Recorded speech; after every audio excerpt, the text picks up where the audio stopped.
Welcome to the DL Gaming Podcast, adding games both old and new to your backlog, one slightly inappropriate episode at a time. My name is Christian, and I'm wondering, why haven't they remade the banana? Joining me today is Taylor. Hey, I've rejoined the podcast. I've been remade, and you guys should rejoice. Oh, wow. Okay, and Bobby. And I'm ready to talk about some old games with new names. Damn. Ooh, both you guys like rhymed and were poetic. I'm still trying to peel this banana. Okay, introduce topic. Yes, that's what I'm doing. This week, guys, we're talking about remakes, remasters, and reboots. So games where they just threw a coat of paint and called it a day, right? Or did they do something more? And was that problematic? Is that what we were expecting? Was that better than what they did before? So many different conflicting ideas about what is a remake, remaster, and reboot. And so maybe Bobby can start us off and give us some facts here. Like, what are we talking about?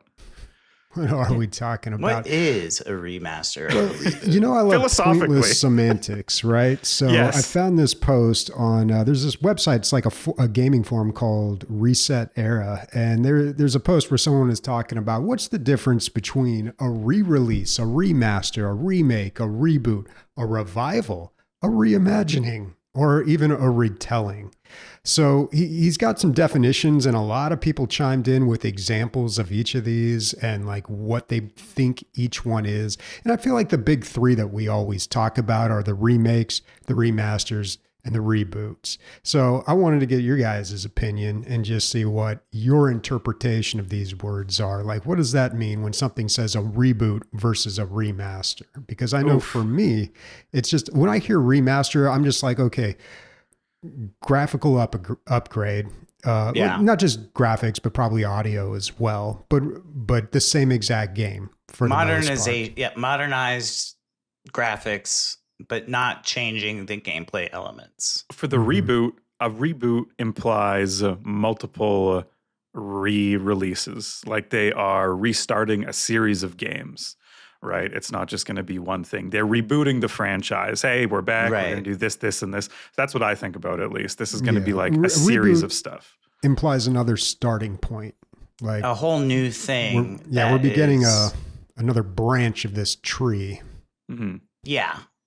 Versus a remaster, or not remaster, a remake.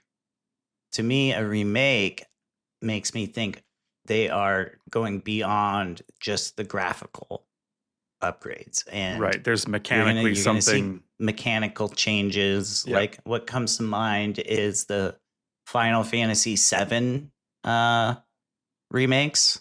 Mm-hmm. Those are entirely different games than the original Final Fantasy VII. Cool. Mm-hmm. But then, to me, a remake is like we're changing some original parts of the game. Like we're making some pretty big changes to it, but it's still in the spirit of the game, or that's still kind of like our source material that we're drawing from. We're still telling the same story. It's just the way we're going about telling it has changed. Guys, I think I want to go down to my point here because it just hooks in well. Like then there are reimaginings, there's reforgers, there's restorations. I think these three ones are just like marketing buzzword. Like Warcraft 3 Reforged means nothing to me. Like it's some sort of something, like Reforged has no meaning in my head as a thing other than a buzzword for this. Same as like a restoration. Like what do you restore? Like what exactly are you doing? Restoration has a meaning to me, not necessarily for gaming, but like think about movies when you have a restored version of a film. They've gone back through and corrected errors in the film, like the actual film. But gaming wise, a restoration, no meaning there. Mm-hmm. And then a reimagining is just so vague. It's like, I'm going to take this thing and now it's going to be a different thing.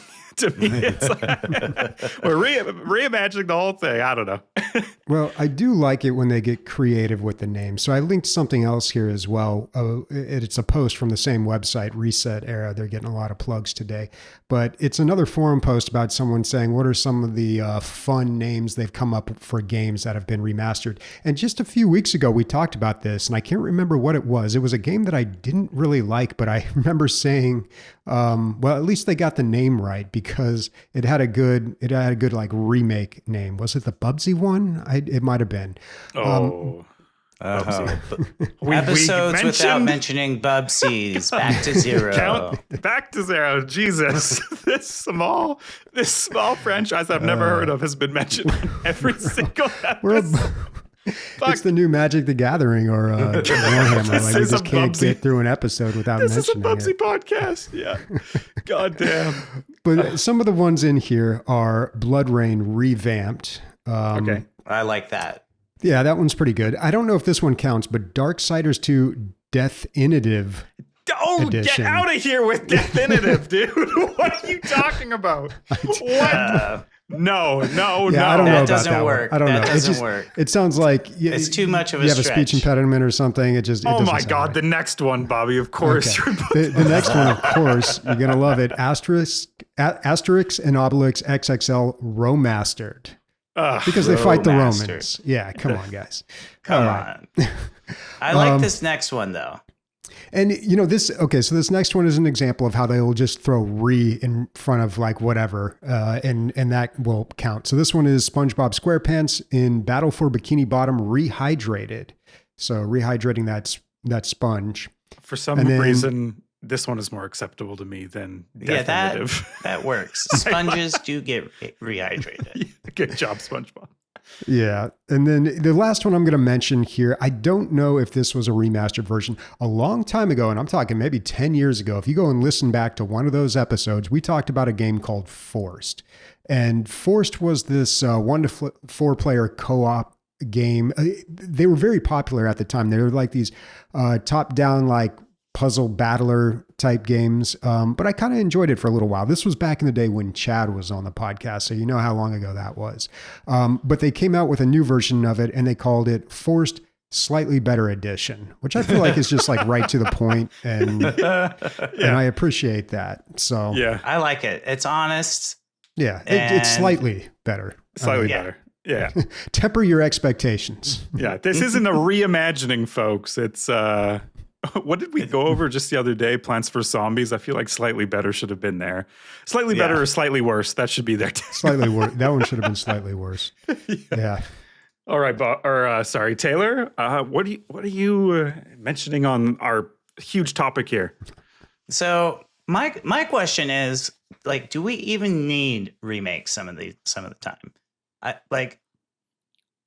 These days, especially, I feel like last 5 years or so, remakes, remasters, whatevers have been the hot thing. We've been getting them one after another. And some of these, I'm wondering, did we need a remake in the first place? Like, for instance, The Last of Us, right? Released 2013. The Last of Us Remastered, released 2014. Only 410 days later. Did that really need a remaster? Because, they will usually do this, but they'll call it a deluxe edition. Like, it's pretty common for a game to come out with like a new version with a bunch of stuff added to it. I have no idea what they added or changed to the game in the remastered version, so I don't know what's going on there. I think it was just a graphical upgrade because the original Last of Us was PS3, and I think the remaster was for PS4. Don't quote me on that, but that does lead into my other question is, do Ultimate Editions count as a remaster? Yeah. God, what does that even mean? With Ultimate Editions, I'm assuming I get a lot of the DLC, or special content included. And just real quick on the Last of Us thing, I'm glad they went with 410 days, the legal limit of calling something a remaster. 409 days would have been challenged in the courts. But 400, yeah, so Ultimate Editions, yeah, I get all the bonus content in like a cheaper package is what I'm imagining, and maybe some like quality of life upgrades. Yeah, minor complaint here, but I feel like when I go to Steam pages and I see like the deluxe super edition, sometimes I have a very hard time figuring out what's in that edition. Does that happen to anybody else? Like, I feel like that's a very common thing for me. I'm just like, well, of course I want to spend $10 more and have the super deluxe ultimate edition, because otherwise I'm going to be missing out on something. But I can't find out what it is. Sometimes they also remove the Steam page for the original version. So you can't even go back and compare. You can't look at them side by side. That happened with Final Fantasy VI. The pixeled remastered version is the only one you can buy now. And the version that I have, you can't get anymore. Just can't get it. Wow. And by the way, Plants vs. Zombies, that was the game I was thinking about. It was Plants vs. Zombies Replanted. And I was like, oh, that's a clever name. That's good. Literally the only good thing about that game. And now that I think about it, is it that clever, Replanted? I mean, is replanting something that you often do? I don't know. I don't garden. We're not gardeners here. We're gamers. We're gamers. God. But I'm going to go ahead and say that my hot take is that a lot of these games getting remakes don't need to be remade at all and are in fact soulless cash grabs. Yeah, well, right. I'm not the best person maybe to even be on this episode, because I was searching through my library and was like, okay, what are the actual games that I have played that have been re-released? Just the umbrella term, they've been remade in some way. And the list is very short, but when it's well done, it's so, like, it feels so good. So I can't disagree or agree with you, Taylor, but I think that some of them might not have needed to happen in quotes, but they're just, it's great to go back to a nostalgic place in the back of your brain and have it be updated and be like, yes, this is familiar territory. I'm not saying that nothing should be remade or remastered. I'm saying that a lot of games, not all, but there's a decent number that are getting remakes and remasters, I think, just to get money. But just as the there are definitely games out there that deserve remasters, and I'm going to be talking about one of them this episode. Let's talk about them right now. What is our favorite remaster? So, Bobby, start us off. So I'm going to talk about Day of the Tentacle Remastered. And I've talked about this game before. And what I say about this game also goes for Full Throttle Remastered. These were remastered by Double Fine. They're these old point-and-click adventure games by LucasArts back in the 90s. They were very loved back then. And the point-and-click genre is a hard pill to swallow these days. But these remasters, like, they made every right move on these. The first thing that I noticed about these when I played them, obviously a remaster has graphical upgrades, but sometimes you don't want that. Sometimes you really want the nostalgia. This game allows you to switch back and forth in real time between the old version and the new version. And that's something that a lot of these remasters do now. Command and Conquer Remastered recently did this as well. I'm sure there's many others. The first time I saw that was the Halo Master Chief Edition. So good, dude. Yeah. You could just like press V or something and go real-time switch. Seamless. I was doing it in the middle of battles and I was like, there's no, or at least I can't observe any frame rate drops. Maybe there was, but amazing to be able to switch. Yeah. Wow. And when did that come out? I wonder if that predates this. The Master Chief I'm not sure when it came out, but it was pretty early on. Because that seems like it would even be more difficult to do in a first-person shooter game. Like, this is just a point-and-click adventure. It's not hard to change that. Yeah. Command and Conquer probably not too difficult as well. I'm guess that the Halo version came out first. Okay. Yeah, I just wouldn't know because I don't play Halo games. But it's great to do that because a lot of times you want to see what things looked like back then because that's what you're familiar with, but you don't want to keep playing in that mode. So it's great to just click into it and be like, oh yeah, I remember that, and click right back to the nice version. It's great to get like a reality check too. It's like, the beautiful vistas of Halo that I remember. And you were like, oh, Jesus, dude. This. All the gray walls that look exactly the same. Exactly. Yeah. And of course, back in the day, you were playing on like, a 21-inch like CRT or something like that. Yeah. But all 360 pixels. Yeah, that 1024 by 768 4:3. With Command and Conquer, so Day of the Tentacle Remastered, full throttle, they also let you switch back and forth between the audio as well. Command and Conquer let you did this as well with the soundtrack, and I prefer the old soundtrack, actually. Like, so they made a whole new soundtrack for it?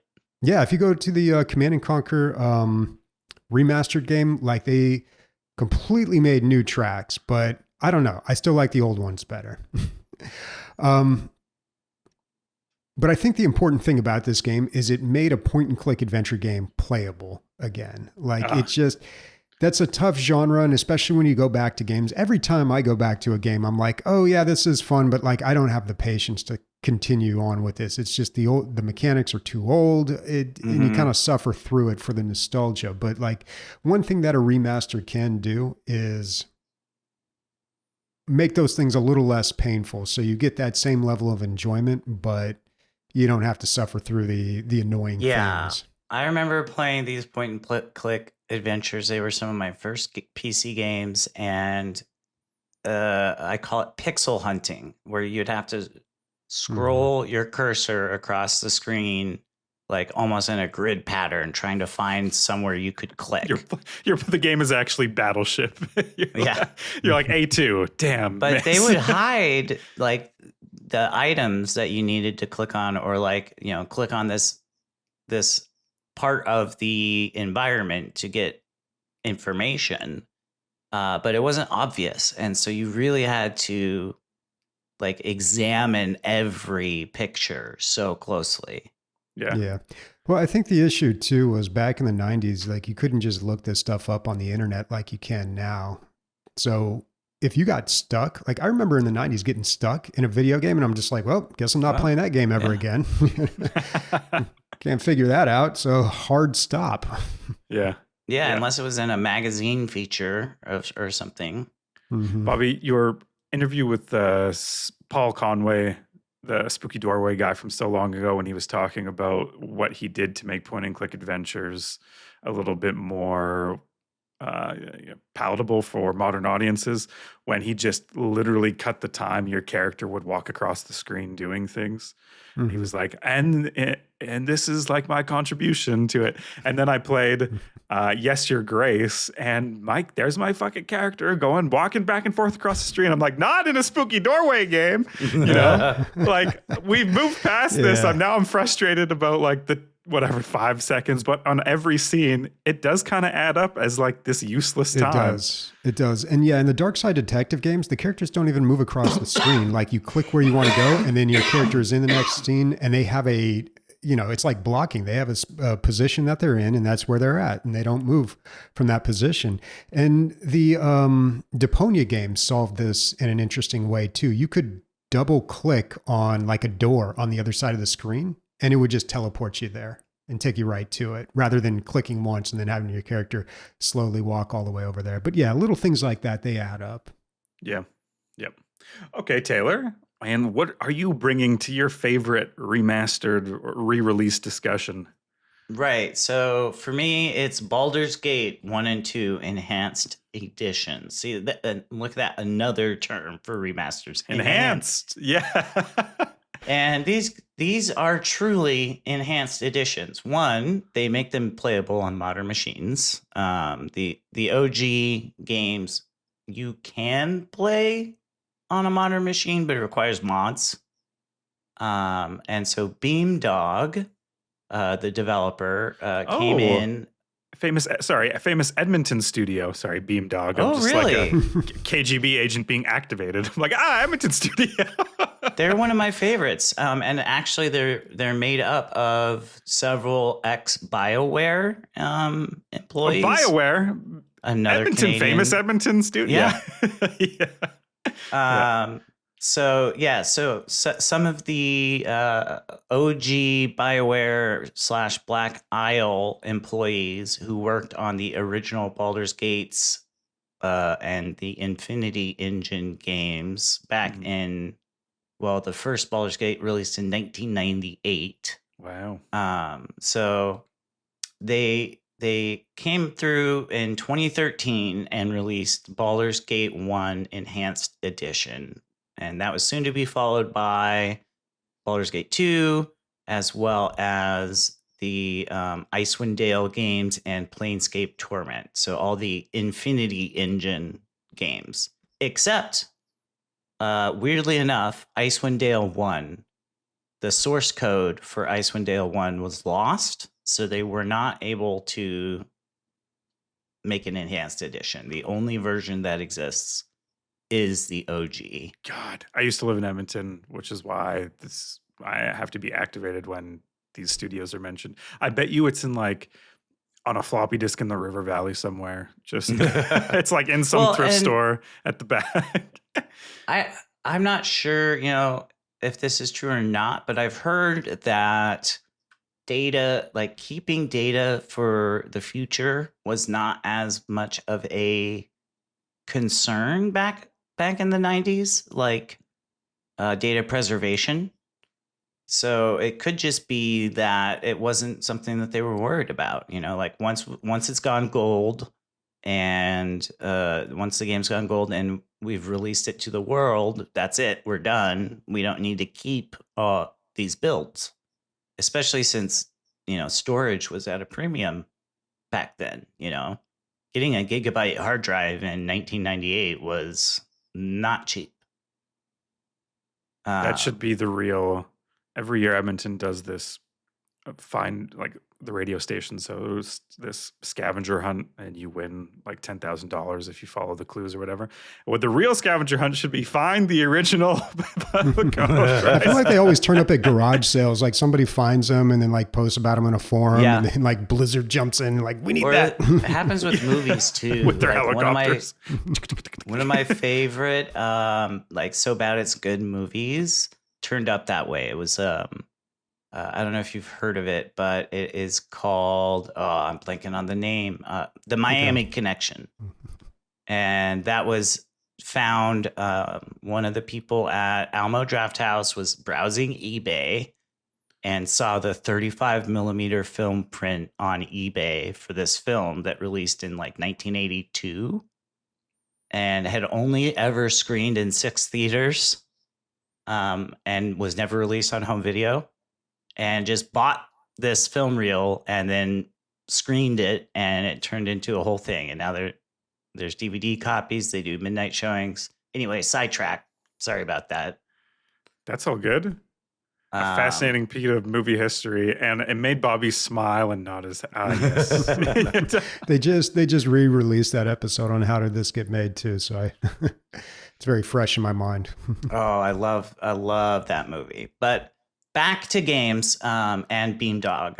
Something that they did, which I don't see often when we are talking about remasters, is they actually created a brand new expansion pack for the Baldur's Gate series called Siege of Dragonspear.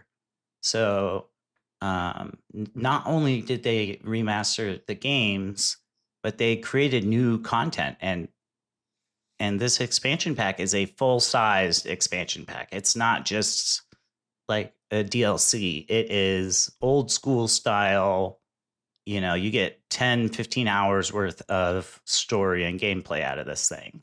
That is so cool, because it's like, here's the game that you loved, and also here's this other optional additional content you can do. Right. Yeah. You don't have to play it, but if you want to play through the trilogy, which I am currently doing, actually, I just beat Baldur's Gate 1 Enhanced Edition, and I have moved on to the Siege of Dragonspear.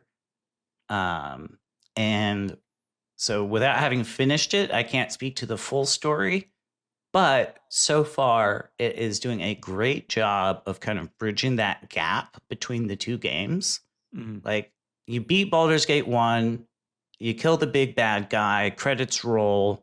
Baldur's Gate 2, you wake up in a prison and some mad wizard is experimenting on you. And some of your companions that you had, party members that you had in the original first game are dead or missing. And so I always wondered, like, how did I go from being like this big badass guy who killed the evil guy at the end of Baldur's Gate 1 to waking up in a prison cell? Like, how did I get captured? What happened to my party? What happened to all the godly equipment I acquired? Mm-hmm. And so Siege of Dragonspear is aiming to kind of bridge that story gap and explain how that happens, which I think is really cool. And they also added, in addition to the optional expansion pack, they also added new companions that are fully voice acted, new party members. So that come with their own companion quests, just like. This isn't a replanted situation. Like they put so much effort. This is a ton of work. Yeah. And I will say the community is divided on these enhanced editions. There are people that absolutely despise it. One of the things that people complain about, for instance, is Baldur's Gate 1 for enhanced edition. They imported it into the Baldur's Gate 2 version of the engine. And so the UI is also the Baldur's Gate 2 UI. Oh, that's the same thing they did with the Homeworld series that people complained about. Just they ported into the later game's engine and then they released both games. Yeah. I know. Yeah, and some people just love that original aesthetic. And they're never going to get into that. The other thing that people will complain about is just all the new expansion pack, which those complaints are right off. It's optional. You don't have to play it. Get over yourself. The other being the new companions. Like people are like, oh, well, the writing is not as good with these new companions. Like this one companion, Nira, she sounds like a millennial. That doesn't fit in my Baldur's Gate. And again, you don't have to take her along. You don't have to add her to your party. Bobby, you like the character he's doing, or the character? Yeah. You don't like my Grognard. Let's flesh out this form poster. I feel like there's something behind him. What are his motivations?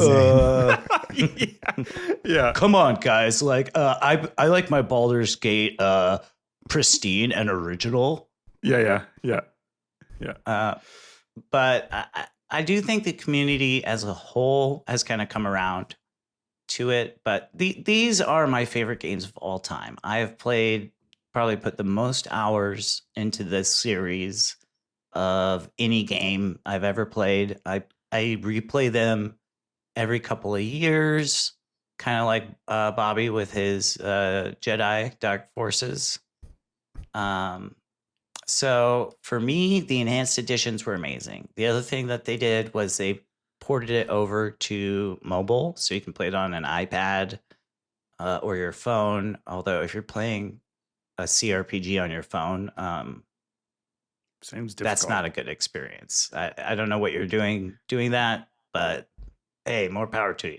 Dude, Baldur's Gate Dad, that's who I'm calling the form poster, did not like the mobile port.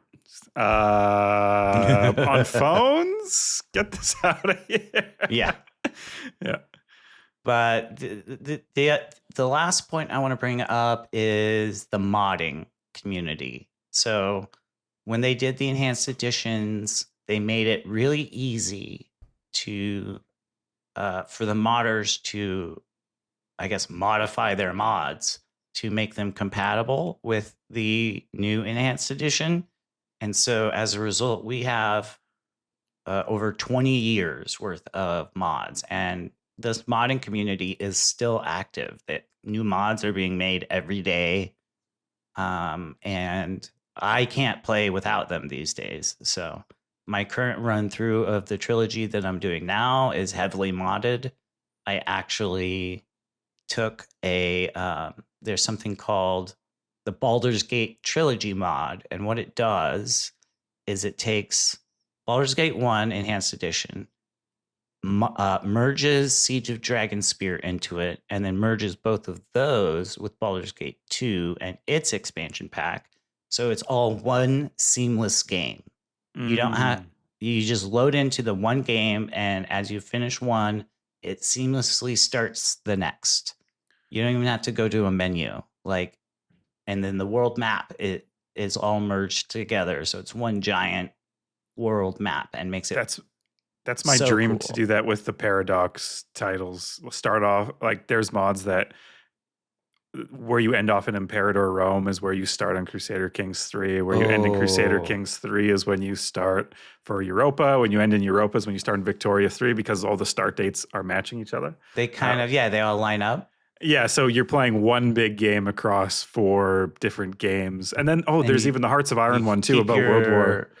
Yeah, Hearts of Iron after Vicky. Yeah, I mean, it gets buggy because at the end of all these games, you can blob and be ridiculous, right? But it's still a cool experiment. But that's like retired. That's number 1 on the retiree list. Like that's like what, hundreds of hours, if not 1,000 hours. Imagine a dynasty lasting that long. Yeah, it would be cool. Yeah. But anyway, I don't know. That's probably enough gushing over Baldur's Gate for me. If you guys are listening and you've never played these games, give them a shot. They aged well. The graphics are beautiful. They didn't go 3D. Like the backgrounds were all hand-drawn art. The only 3D elements that are dated looking are they call them paper dolls, or like your characters. So they don't look the best, but it's an isometric view. They're not zoomed in on. Just give these games a shot. They're always on sale, and it is so worth it.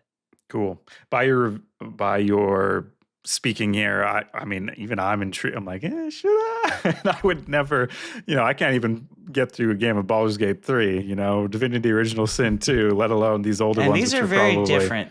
I do want to make this clear. Baldur's Gate 3 is a very different type of game than Baldur's Gate 1 and 2. Different enough that I would say I don't think they should have used Baldur's Gate name for Baldur's Gate 3. Or at the very least, it shouldn't have been called Baldur's Gate 3. It should have been called Baldur's Gate something, or Baldur's Gate Reimagined. Baldur's Gate. Yeah. But they are entirely different styles of game.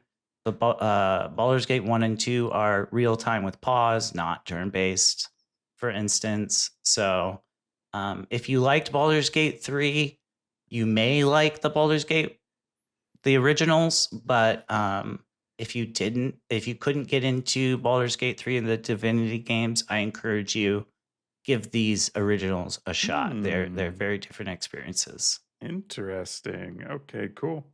Anyway, Christian, what is your remastered game that you are wanting to talk about? Well, maybe a surprise to nobody is going to be Total War Rome Remastered. This is one of like the 10 re-release games I had in my whole entire Steam library. I think this game is everything a remaster should be. So it's faithful to the original game as far as like the campaign balance and the battle mechanics and unit rosters.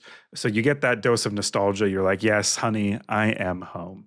But it comes with the updated graphical settings and UI, to which is modern day how you navigate and find things in some of these games, which could be a little complex if you haven't played them before.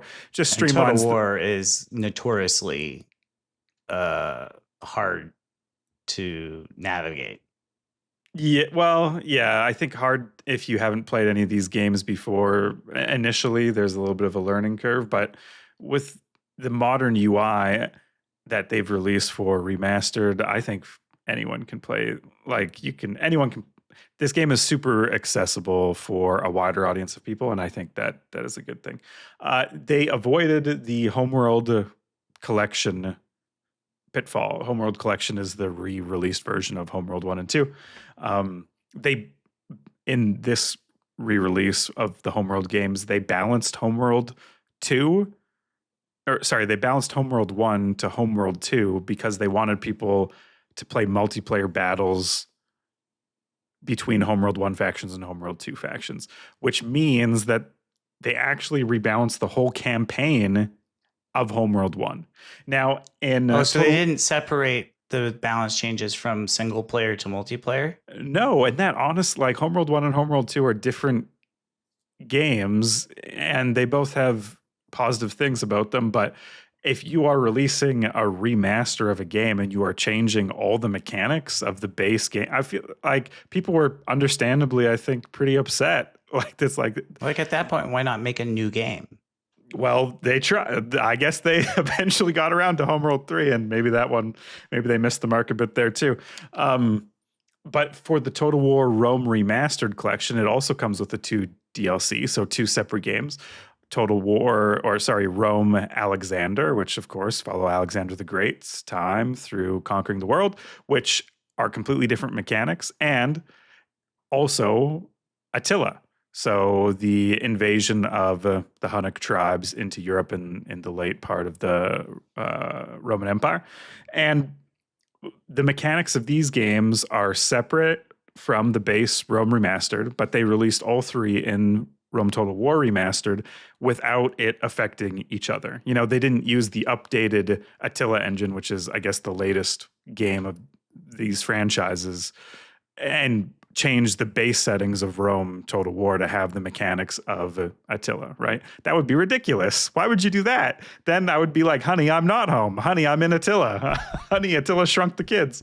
And I wanted to go back to the original Rome Total War when I played Remastered, just to see what the differences were. So I booted it up and I was like, holy shit, this sucks. Like, it didn't suck for its time. 12-year-old me played the crap out of this game and loved every second of it, obviously. But it's like all these other games that you go back to with fond memories and you just realize it's clunky. The camera controls are weird. There's confusing graphical things happening. And like the bugs I was running into, I was like, did the dogs always float in the air like this? Or is this because I'm on a new machine? Like what's happening? And so it's good to have that perspective, because I think sometimes you have these rose-colored glasses when you go into these remasters and you're like, oh, they didn't nail this, they didn't nail that. And it's actually, in my opinion, pretty tough to get the nostalgia right while updating the mechanics to meet the expectations of who we are in 2025 versus who we are in 2005, right? And I wish people would give a little bit more leeway to remakes and remasters and re-releases, knowing that there is a balance to be struck there. If they just release the exact same game to you with no upgrades, chances are you would probably hate it. I just want to put that out there. Yeah. Yeah. Well, and there's also, I assume that they're trying to not just make these remastered or Total War Remastered for the original fans, but also for new audiences, right? Like, yeah, they need to appeal to the modern sensibilities. Totally. And our evolution of sensibilities has also changed. They released this for mobile as well, and at first I was like, a Total War game on mobile? That's ridiculous. I downloaded it, bro. That shit is actually very fun. I don't know how they optimized it. I have a pretty old phone. I thought it would run like a toaster, but it's all in the UI, right? Like, it becomes so easy to control your armies in the battle mode, and then in the campaign mode, it's also easy to click. Like, it's a fun game, and I can play it on mobile, and I think that's pretty cool. Campaign mode I could see on phone, but battle mode, that works on the phone? It works pretty well. Yeah. Just click and drag for, like, there's no sort of weird jumping around if you're like your finger touches the edge. Like, it's smart. I don't know exactly how they did it, but it works. Magic. Magic. Yeah. And it's funny because for this particular game, just a bit of a birdwalk, I suppose, not super important, but they released it for mobile first. And the mobile version remastered was so good. People were like, when is this coming to PC? And they're like, oh, we don't actually have plans to bring it. And people were like, what?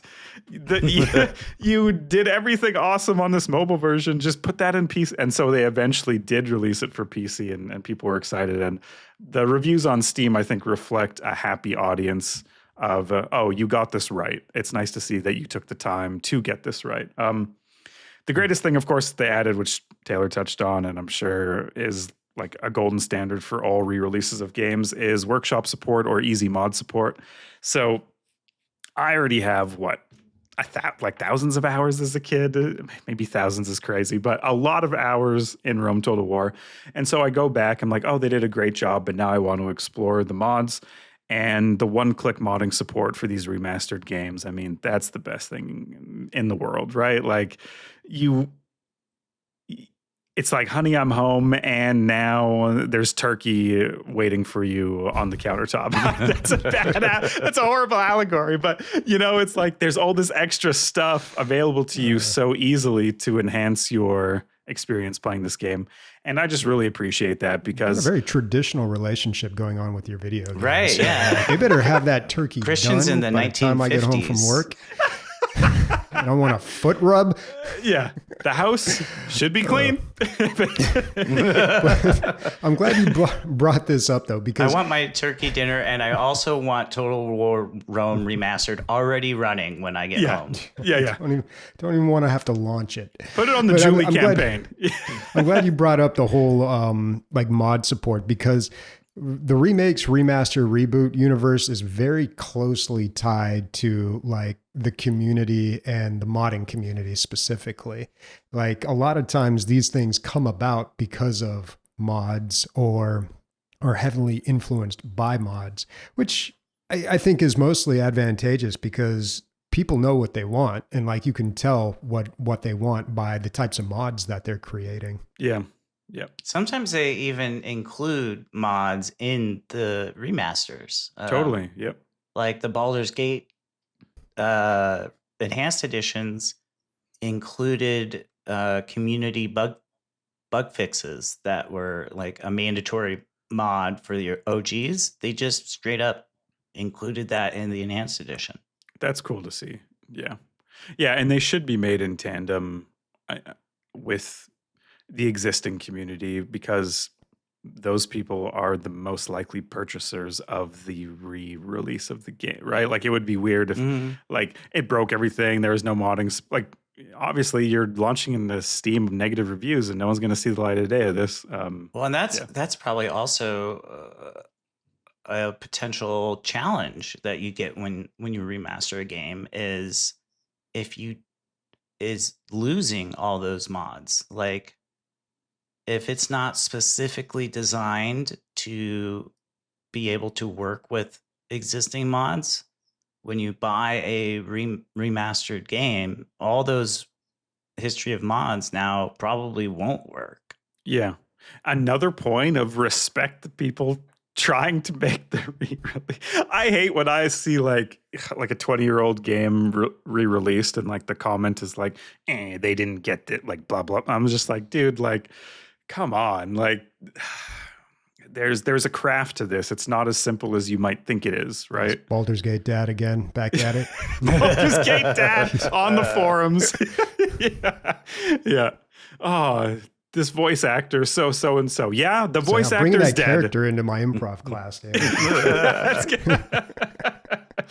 I've been thinking about him a bit. I think Baldur's Gate Grandpa 10. I think that's the actual username. Anyways, okay, let's mosey on down. Some of our most beloved titles have not had the luxury of being re-released or remastered or reboots or whatever you want to call it. And so this is our chance to gush about maybe some old titles that we want to see remade and brought back up. And Bobby's going to start us off with something I didn't see coming. No, nobody saw it coming. Dark Forces 2, Jedi Knight, my favorite game of all time. Only talked about it 1,000 times. This game is not popular enough to get a remaster by one of the big studios.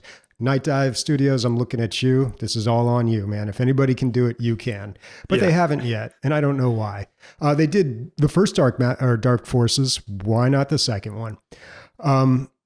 The big issue with this game is it actually has a lot of technical hurdles to get it to run on a modern system like OS and hardware. So this game seriously needs a remaster. In fact, the only way you can play it is if it's been like pretty heavily modded. And there are some like fan-made stuff out there. So first there's OpenJKDF2, a lot of letters there. It's this remastered version you can get off of moddb.com, and they've been releasing new versions of it like over the years, and it's pretty good. They've got an installer, so it's pretty easy to install, but it's a mod, so it requires the base game. It's not like the entire game by itself. I mean, it looks better. You know, it's funny with some of these like remasters, they'll do that like wipe transition. Like, this is what it used to look like. Yeah. And that's what it is now. And like, they do that sometimes, and I'm just like, I don't really see the difference there. I mean, the water looks a little bit better, but okay. Yeah. I mean, maybe it looks better full screen or when you play it. I don't know. But so this is like a whole re-implementation of Dark Forces 2. Re-implementation. Ooh. That's another. This is straight off the GitHub site. They rewrote it in C, but it requires all the original assets in the base game. It looks better and it plays a lot better, although the newest version of it doesn't allow for multiplayer, which is unfortunate. And they also have this for Mysteries of the Sith, which was this it wasn't like a full release. It was like maybe a 4-hour game that's basically Dark Forces 2 again, but with a different character, kind of like their own sideline story. But they got that in there as well. But the one that I really want to talk about, so like maybe a year or two back, I brought this up. Some hero out there, some god among men, took it upon himself to start remaking this game entirely in the Unreal Engine. I'm talking rebuilding all the assets, like doing everything ground up. And he released the first level like that. And it was pretty popular. Like he released it on like his Google Drive. And I don't know if you've ever had a file that everybody's trying to download on Google Drive. Eventually, I've never Google been will be so like, popular. Yeah. Well, eventually what will happen is Google will just be like, nope, all right, nobody gets this anymore. So that happened. Yeah. So people were like putting it, like trying to share it through like BitTorrent and through other methods. And like, there's this whole forum going like, how do I get this? I finally got my hands on it and it is so good, man. Like it really is, like graphically and just the way the game feels. And he made everything like exactly the same. Like it. And this is like an entire remake. Like you bulldoze the house, you build it all back up again. And he's been doing a fantastic job. And you can support this guy. His name is Ruppertle. I'll put the link in the show notes here. But he's got a Patreon where you can support him, and it also gives you access to the beta versions that he releases, like early builds. Yeah. And man, this guy is just like, he's killing it with this. It looks so good. I can't recommend it enough. So I really hope that comes out. He currently just has one level done. I don't know where he's at now. He's at version 1.03 of the beta, and I'm not sure where that is. But, you know, all this really, it really makes me wonder about the legality of all this. So with OpenJKDF2, like the remastered version, you got to have the base game. These are all mods. So like, I'm sure that's pretty clear. But what this guy's doing, I mean, he is basically remaking an entire game, but like it's identical to the original one. And there could be, I don't know if that really falls under fair use, because, you know, when it comes to like the legality of these things, they're very gray, but a lot of times they look at, does it take away from the audience or financially away from the original product? Are people going to buy does it substitute? Are people going to buy this instead of the original one? Kind of like with emulated games, like you need to own the original ROM. They can't distribute the original ROM to you, otherwise they fall foul of IP law. Yeah, it's, you know, I'm not a lawyer yet.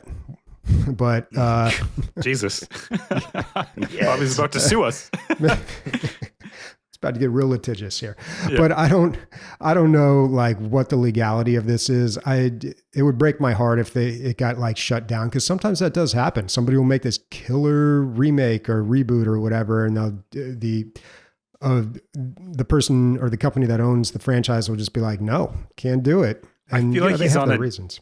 A Disney list somewhere, and they're like monitoring how many views, like anything he's put, and if it goes over a certain amount, they're like, lawyers, send it. Yeah. It's now. It is now. The stormtroopers after him. Yes, the stormtroopers. It is now worth it. Especially this is completely remade in Unreal. That part seems so. Because of the Star Wars Galaxies restoration project that I've, contributed a bit to, we've sort of had this back and forth discussion about how far can we push the graphics of the game, or should we push the graphics of the game?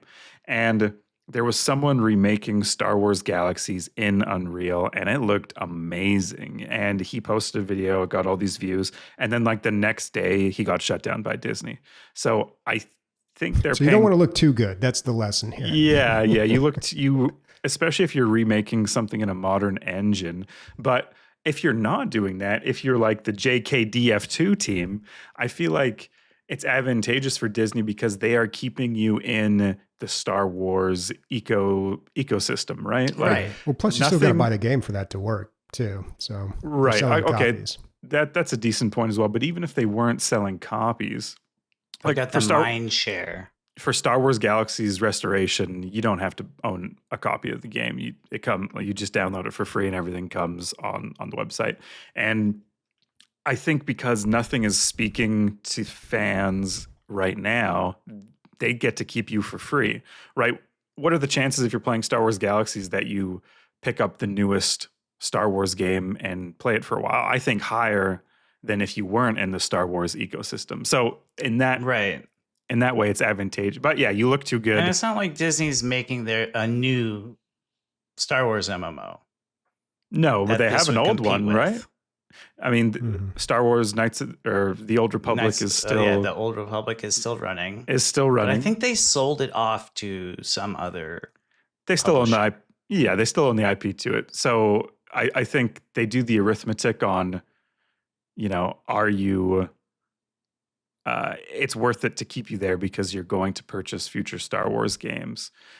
Yeah, that's how I think about it. So Ruppertle, I don't know, Bobby. It sounds like you had to he threw the copy in San Diego Bay. You had to swim out and get it. It seems like he's keeping it kind of difficult to access, probably on purpose, or. Yeah, possibly now. Like when he released that first level, I can't remember if it was a year or two ago. I remember it being difficult to get back then, but now it's like, yeah, all this is behind a paywall. But he's probably put a lot more work into it as well. It's probably more. Do you than that first support level. his Patreon? No, I subscribed, but I'm not paying yet. I might. This might be the first thing that I contribute money to on Patreon. Nice. I gotta say, I do not support the arts. Apparently, I'm not. I'm not a patron of the arts. I'm not a benefactor. You're an artiste, right? But no, this has piqued my interest in this remake. I'm gonna start following it too because Dark Forces 2 is it's old enough that it's a barrier to me playing it for the first time. I never played it when it came out. Even hearing you talk about it all these years, I want to try it, but it's hard to get into. There's a huge barrier to entry, and it's not just. It's a lot of things. It's not just it looks old and the graphics aren't great. It's can you even get this to run? And the GOG version was pretty good at that. Just one click install, everything's good to go. But then on top of that, there's just a lot of control issues with mouse controls, keyboard controls. You have to remap stuff. It's not a great experience, which is why it desperately needs a remaster. So fingers crossed. Nightdive Studio. Talking to you. Come on, Nightdive. But speaking of games, it is Nightdive. It's Nightdive. I accidentally put Nightdive in the show notes. God damn, we're not even reaching out to the right people. No wonder they haven't remade it. Bobby's emailing at nightdive.ca and no one's answering. Hey, you guys, is this the Eminem song? You're not answering me. All right, Taylor, what do you got? Well, speaking of games that have a barrier to entry due to their age, the game I want to see remastered or remade is Mechwarrior 4 Mercenaries. Came out originally, I think, in 2002. Nice. So graphically, it is dated. It was a full 3D game. It looks rough. And honestly, the Mechwarrior franchise in general just needs more love. We don't have a lot. Mechwarrior 5 came out recently, but honestly, it was a downgrade from even Mechwarrior 4. Like, graphics, beautiful. Love that. The rest of it, trash. Like, the missions are generated, so like the storyline is barely there. You run a mercenary company, and it's like the Radiant AI missions from Skyrim. So that's disappointing. What are the Radiant AI missions from Skyrim? I don't even know what that is. That was the system that they set up, so that way, like, there's never-ending missions.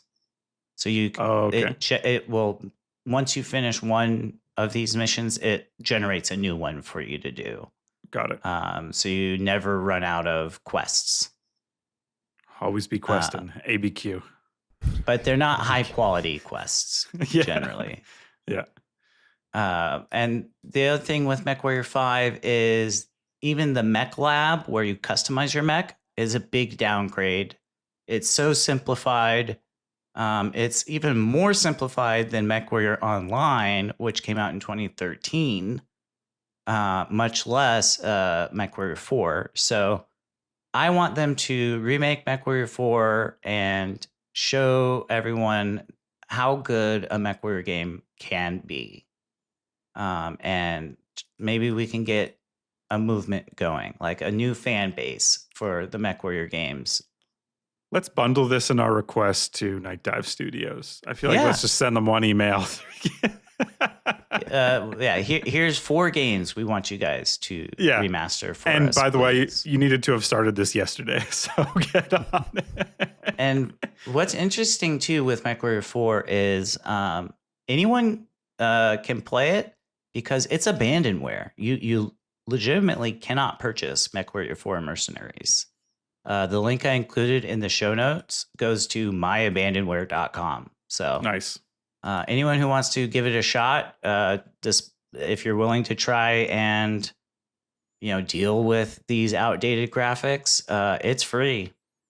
Sweet.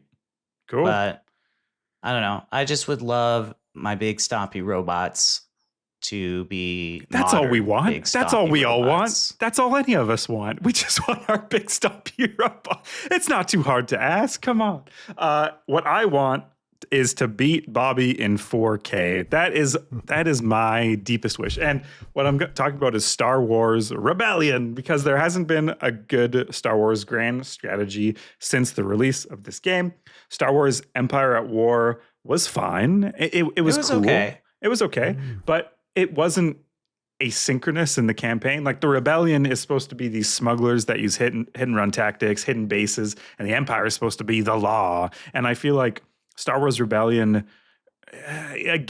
tried to do that in a way that was fun for gameplay. It's definitely a feeling of asynchronous abilities where the Empire has a more powerful fleet, but the Rebels have more powerful agents. And I feel like Star Wars Rebellion agents really took center stage. Your agents could have storylines. You took Padawan Luke and he could become a Jedi Knight depending on what missions he went on in this grand strategy game. Like, there was like some depth and some interesting things they were trying that Star Wars Empire at War just didn't deliver on, even though Star Wars Empire at War had, the updated 3D graphics and, easier space battles. And they even had ground battles, which were cool.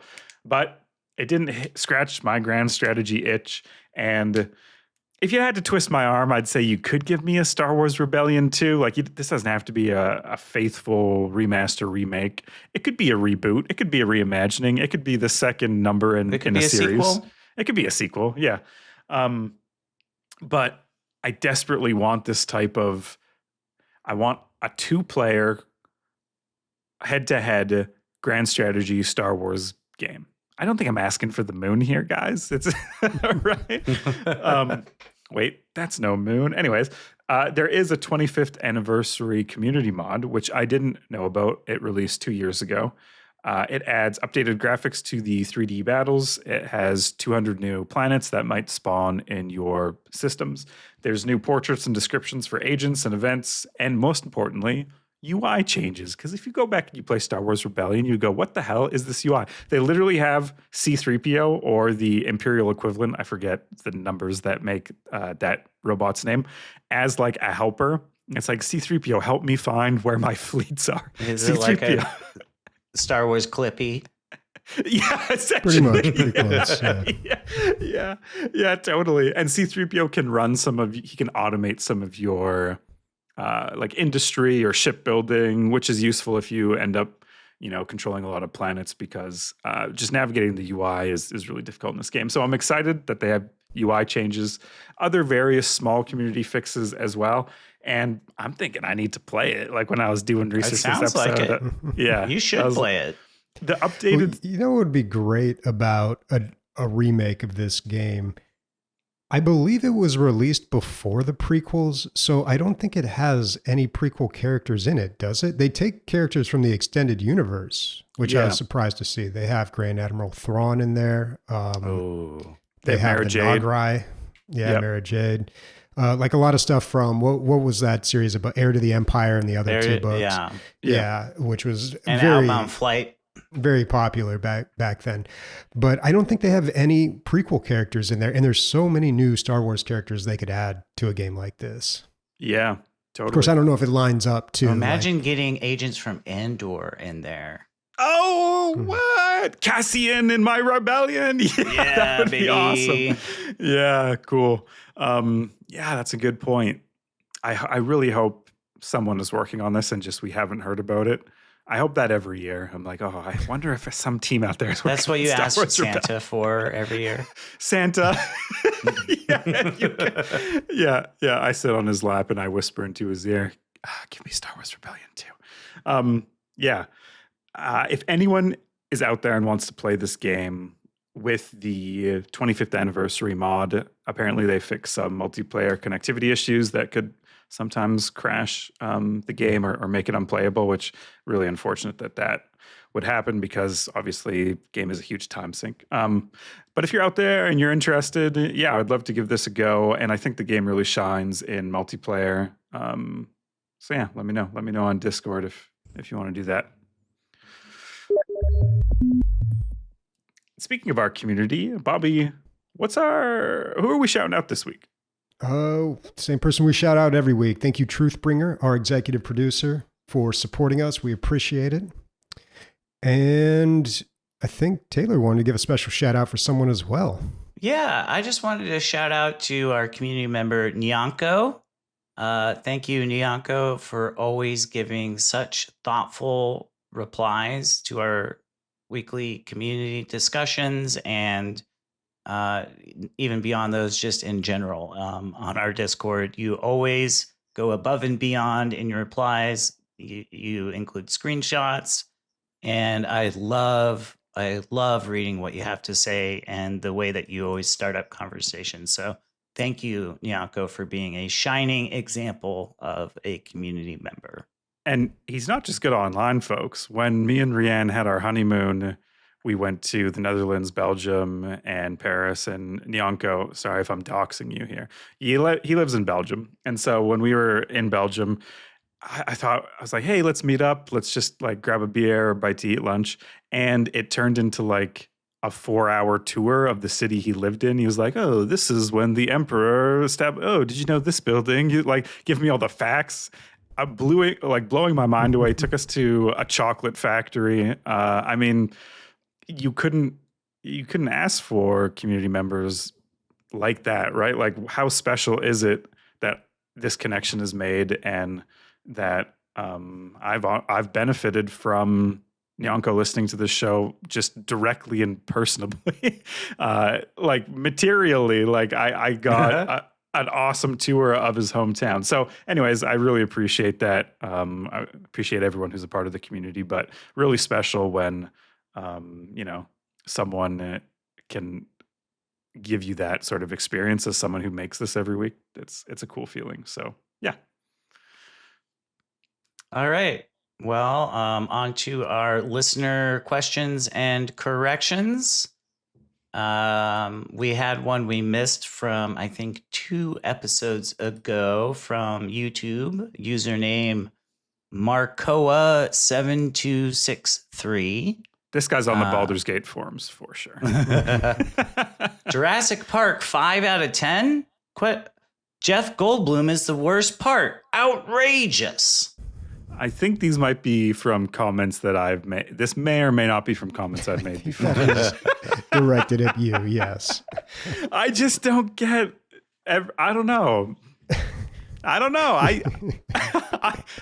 can't. I don't even know what to say. I literally don't know. I don't get it. I don't get Jeff. I don't get him. Sorry. All right. Next up, we have a question from Warconius on Discord. Game Award nominations. Do you look forward to it every year? I feel like DLG should get an official invite to the Game Awards. You just need to explain to Jeff Cayley about the power of hashtag DLG bump. Yep, true. Any nominations for Game of the Year intrigue you the most? Examples: Claire Obscure, Expedition 33, Death Stranding 2, On the Beach, Donkey Kong Bonanza, Hades 2, Hollow Knight Silksong, Kingdom Come Deliverance 2. So any of these intrigue you guys? I love the Game Awards as a show, but I think I realized that they're catering to a gamer audience that's a little bit more mainstream than the games that I personally play. So I appreciate seeing game developers and artists and composers get awarded for their work and recognized for it. But as far as the specific games in the show, often I feel a little bit left out, that like strategy as a genre is just this sort of afterthought that they sort of, really quickly seem to rush through or barely gets any stage time. And that's how I feel about the show in general. I love watching it though. I watch every year. It's very console centric too. And it always has been. And for good reason. That's what most people play on. It's also very Kojima centric. Yeah. He makes a couple appearances there at that show. Yeah, and they always every year too. It brings up the debate of what is an indie game. Maybe we should do an episode about that sometime. Like this year, Claire Obscure Expedition 33, I believe, is nominated in the indie game category, despite very much not being an indie game. But anyway, we have another question from Warconius. Shout out to the Steam sale for Vancouver developers and specifically Clay, Blackbird Interactive, and Relic as some kick-butt PC game developers. Have you guys ever been into top-down racing games? Classics like Micro Machines or Super Sprint? There are a couple of really good ones from Vancouver developers, Art of Rally and Circuit Superstars. I met the developers of Circuit Superstars. Turns out they're originally from Mexico, and their family has a heritage in racing. Their grandfather produced the very first Mexican supercar, and he included a link to the Wikipedia page for that Mexican supercar. Looks really cool. So if you want to take a look at that, check our Discord. But you guys into Vancouver developers and top-down racing games? I think it's so neat. I mean, Christian has clearly stated his opinion on Edmonton developers. Yes. Right? Yeah, I only fuck with Edmonton developers. Yeah, go Beam Dog. I have the foamy hand thing to put in. Yeah. I feel like Amanda would have been a good person for the Vancouver, seeing as she lives there now. She just moved there. Yeah. I love the city specific sales that Steam sometimes has. They don't often get front page placement, so you might not even know they're going on for your city. You would have to be part of like, the game developer group or some sort of other knowledge that's going on. So it's cool that Orconius even knows there's a sale for the Vancouver developers, and it's cool that those developers put that together in the first place. I mean, Vancouver developers are some of like Clay Entertainment. I feel like that's one of this podcast's top 5 developers. It must be, right? Like, yeah. We all love Clay and Relic as well. Relic's one of my favorite developers. I mean, they made the Dawn of War series, Company of Heroes. So, go Vancouver there. Developers. Go Vancouver. They rock. As far as top-down racing class, no, not me. But I feel like we need someone to talk about this because clearly this is a niche that I have no idea is as popular as it is. The Super Off-Road count. That was always a fun arcade game. Played it on the Super Nintendo.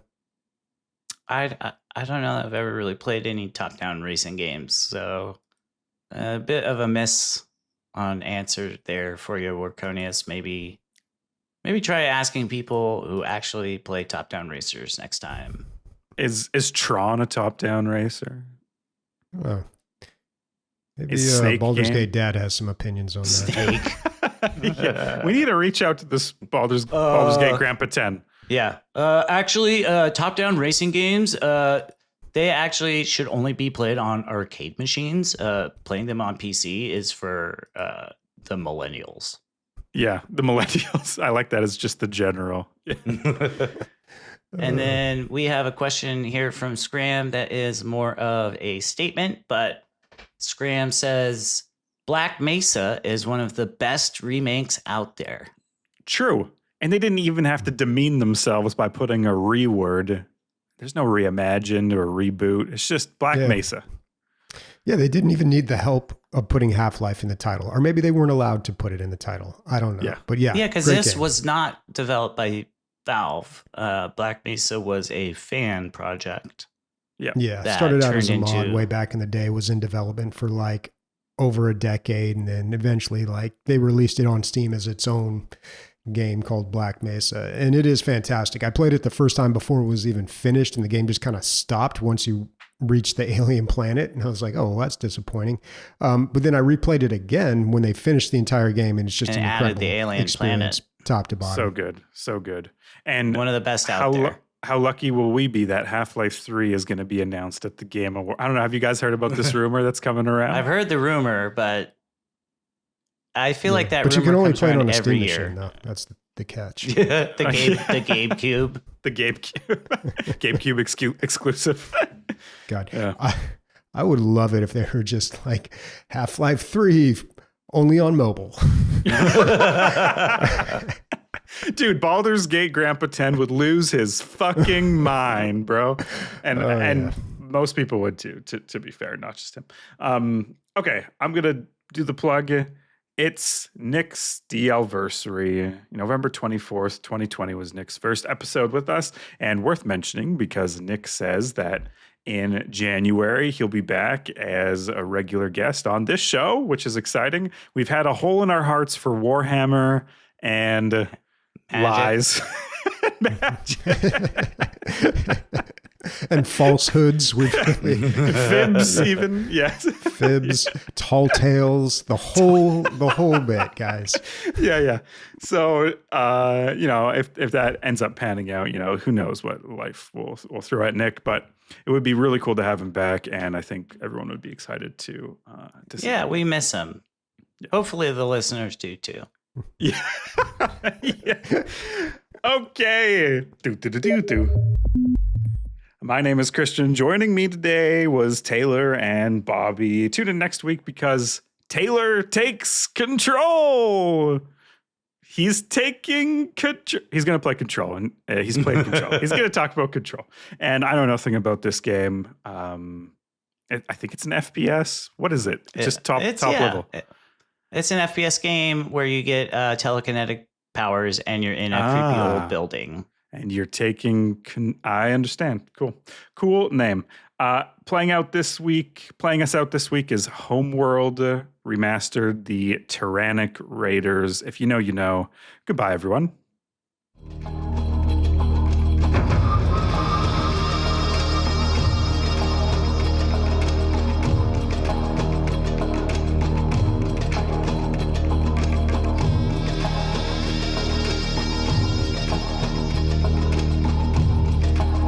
is burning. All is lost. Oof.